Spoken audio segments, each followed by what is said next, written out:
dress for you. Tonya Harding was back on the ice in Oregon last night, but no one's sure if she'll even be able to compete in the Olympics. Now new questions have come up as to who paid the hitman who attacked Nancy Kerrigan.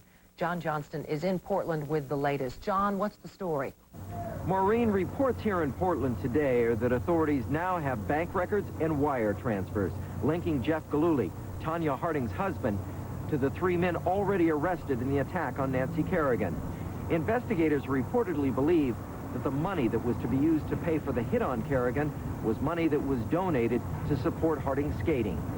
So it would appear that the fate of the two skaters going for the gold are now going in totally different directions. Nancy Kerrigan was back on the ice and back on track for her rough road to the Olympics. But for Tonya Harding, that road is becoming rockier all the time. And this time, there were fireworks, the real kind, at the former home of Shane Stant and Derek Smith, two of the men arrested in the brutal attack on Nancy Kerrigan. The residents are shooting at us. Bang, bang. You see, May Loomis, Shane Stant's grandmother, and Derek Smith's mother-in-law became irate when a local Oregon crew who was legally on a public roadway wanted pictures of her home, so she shot at them twice. Get out of here!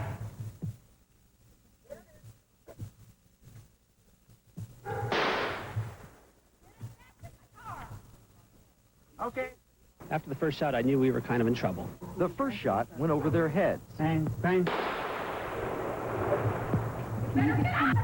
The second was in the air. Cops were called. Well, the problem is we have a report you were shooting at somebody up here. Can you step out away from the house? Police drew their weapons, went in and confiscated a .22 Ruger Magnum from Grandma. For Tonya Harding's image, this is just one more incident that darkens an already black cloud that is hanging over the bad girl of the ice. Alan Zell was a fundraiser for Tonya and worked for free, but says she was always ungrateful. She's never once said thank you to anybody who's helped her. Not only at to grovel, to write a note. I mean, I got people to do her hair for a while, never a note, and they did it for free. I had somebody get her clothes one time, her coat, so when she went to competition, she didn't look like a ragamuffin. Not even a thank you. Tonya's husband, Jeff Gillooly, who is under investigation for his possible role in the attack, seemed to have the same problem as Tonya, lack of appreciation, and criticized a hairstylist who worked for Tonya for free. In fact, he came in one time to, I don't know which one of the two was, and said what a lousy job they did and how terrible it did. Not even say thank you to them. And to the people who gave.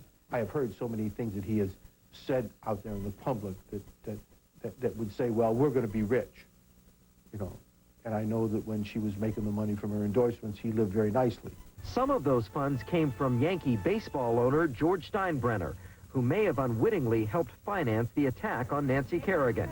Today, authorities are looking into a bank transfer of $6,500 from Tonya's United States figure skating fund made by Jeff Gillooly to the alleged hit team.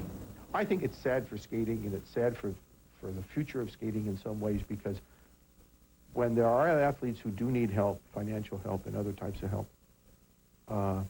this may go against it. But for Tonya, there was only one other need in her life besides skating. I know she needed somebody to love her, because certainly her parental problems are well known and not that. And I think she needed somebody to say, this is mine. I believe he was looking for a meal ticket, and she was the meal ticket.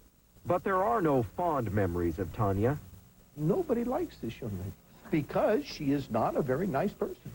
She never took on those worldly qualities of, I would call them social graces, if for lack of a better term, but she never became a person who, how do I put this, related to people in a civil way.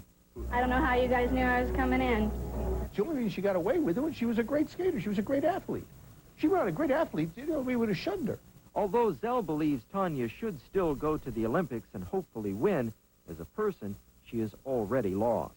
I think that she has destroyed herself. Even if she has nothing to do with this, over the years she's destroyed herself. But Zell hopes one day there will be another little girl like Tonya with big dreams. So what I hope is we learn a lesson that if we have another young lady like anywhere, like a Tonya, who has talent and no money, that we expect more of them than just doing jumps and spins. That we expect them to learn how to be a human being, and if they don't want to be it, kick them off. So, Maureen, with today's developments, Tonya Harding is truly skating on thin ice, and it's melting beneath her feet. Thanks, John. It's been reported that Jeff Gillooly's attorney has said the $6,500 was used to pay Sean Eckhart for his services as Tonya's bodyguard. Next, the